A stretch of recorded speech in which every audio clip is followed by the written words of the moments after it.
सज्जन मंडली तथा मोर श्रद्धेय छात्र छात्री बृंद आज प्रकृत विषय रही वार्षिक क्रीड़ा उत्सव।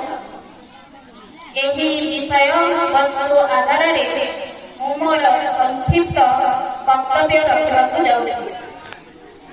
शरीर बिना मन, मन बिना शरीर परिकल्पना जेपरी असंभव, ठीक सेहीपरि प्रत्येक छात्र छात्री विद्या जेतिकी आवश्यक क्रीड़ा खेल कसरत कहले अत्युक्ति हेब नहीं, ठीक सेतिकी आवश्यक। विद्या जेपरी प्रत्येक छात्र छात्री मानसिक विकास में सहायक होता है, क्रीड़ा ठीक सेहीपरि आमर शारीरिक विकास में सहायक होता है।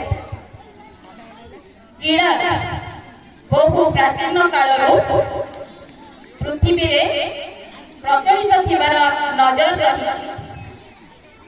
पृथ्वी में विभिन्न प्रकार क्रीड़ा में जानी विभिन्न प्रकार क्रीड़ा को दुई भाग में विभक्त करा जाए।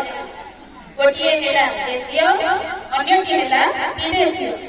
देशीय क्रीड़ा गुड़िक देशीय क्रीड़ा होची खो खो, कबाड़ी, बहुचोरी इत्यादि।